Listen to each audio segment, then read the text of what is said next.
You know what? This series, Idaten, is just such a fun series. Like, it left me with just a big smile on my face and just like, yo, it is definitely something that if you want to be in a good mood, it's something you should watch. It's so fun. It's simplistic, and that is a good thing. And it has this other stuff going on behind the scenes with some more complicated themes. But overall, if you're just wanting to enjoy the journey, if you're wanting to just enjoy the fun, honestly, this is your anime for Summer of Anime 2021. Like, I mean, after doing my first impressions of the first 2 episodes I talked about last week, I already knew that this was going to be a good series. I even said that this potentially could be the anime of the season. But now seeing the 3rd episode, I could definitely continue to say that this is easily one of the most fascinating of this season, at least for me personally, if we're not counting sequel series like, Dragon Maid.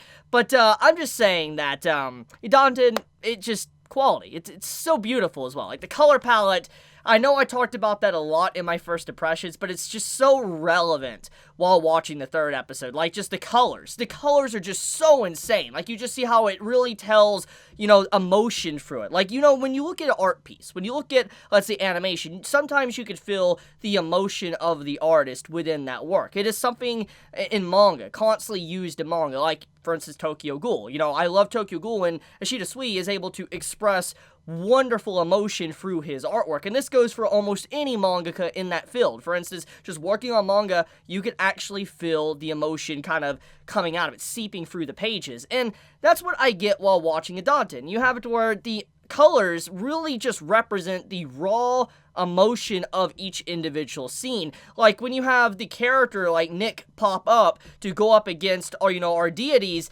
it just, the entire color palette shifts into this dark, gloomy, very crazy tone, and I love that, because like the contrast of it is something. Like, if you go back, let's say a few minutes before that, before Nick pops up, you'll see the colors are very bright and vibrant, and then when he appears, they're still bright and vibrant, but they're in a very different hue, which makes it like look more ominous. And like I said, the way the colors are being used really just speaks to you. And especially at the end of the episode too, when you have this ominous, mysterious vibe going on with one of our main characters, now they could potentially be a traitor, it's just like, yeah, I feel like if there is one strong thing that I can take away from the show, if there's one thing I can mention, it will definitely be the art. The art and colors and animation just straight up stand out. The animators, everyone at Studio MAPPA that is working on this, they're putting in some good work. And I mean, it's to be expected. I mean, they have continuously proven themselves back to back with every individual anime that they work on. I mean, Attack on Titan, they worked on Jujutsu Kaisen, now they're working on this. I believe there is another series they're working on from this anime season I've yet to actually check out. And then obviously, they're, Chainsaw Man's coming out soon. It's just like, seeing the amount of effort put into a show like this just speaks volumes about the level of passion within Studio MAPPA, at least when it comes to the animators. I do hope that all the animators that is working on this project is getting properly compensated, because it's just like, you can feel it. Like I said, the show in nature is simplistic. There is some deeper themes to be looked at, which I even discussed in my, first impressions, but overall, it's just like, it's a simple show. It's a simple show to just sit down, relax, have a good time. That's what it's for. And to see the level they're going in to make this good, it's just like, whoa. That's all I can say. I'm just like, whoa. But okay, episode 3. Let's actually just take a moment to talk about the events within the episode. So, Rin, she straight up tempered her very body and soul literally in lava.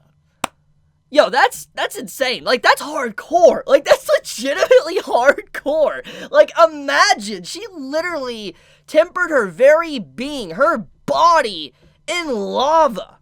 Like, bro, like, you're just like, that's insane.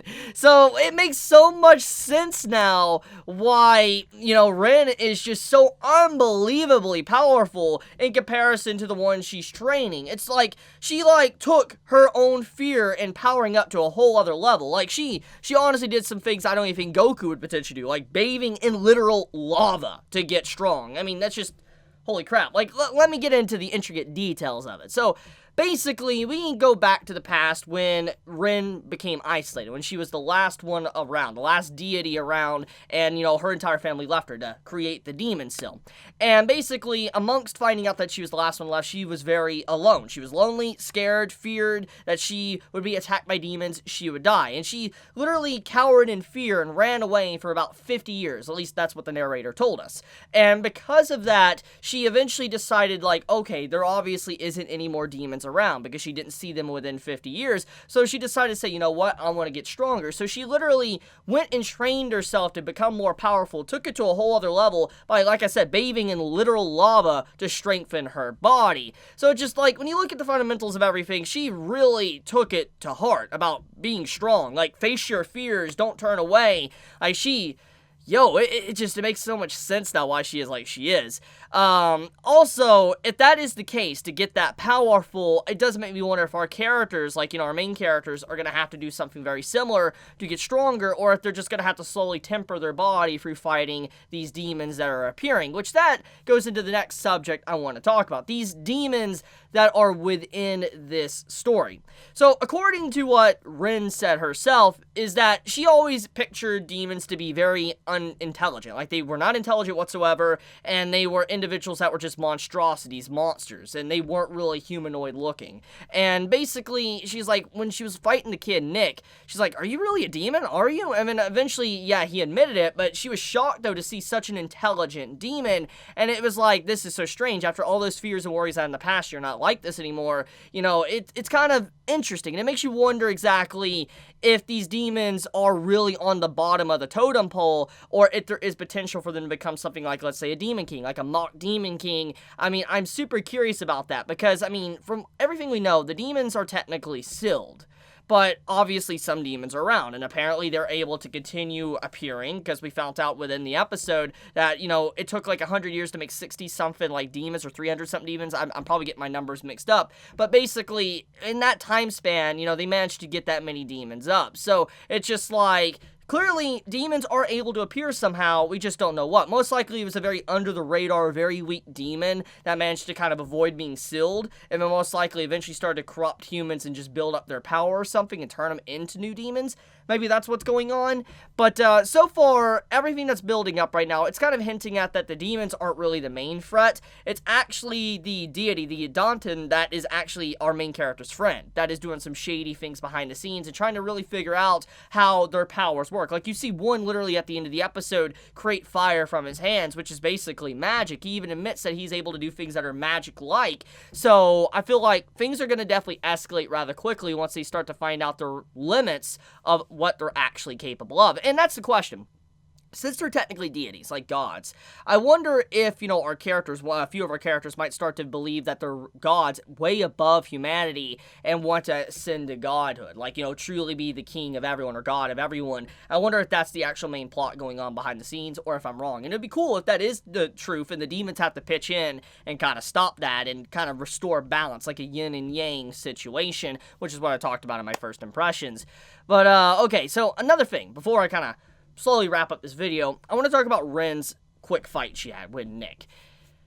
Rin demolished Nick to a whole other level. I like how the man gets scared. He's having this whole inner monologue and all that, and he's about to use his final ultimate attack. And then all of a sudden he's like, wait a minute, why can't I move? Why can't I do anything? And we get a cut back to Rin's past of being fearful. So the way it's implied in that moment is that most likely the demon is feeling fear. Maybe he doesn't want to admit it, but the demon is actually scared, and that's why they can't actually move. But actually that was not the case. It was kind of it was misleading us, and his head was detached away from his body. It's wait, did that just happen? And it was so quick, so fast, he didn't even realize it. And Rin's mock reply was hilarious to me. She's like, oh, it makes sense why you're not able to move your body. Your head's not attached. It's just oh, okay, that just happened.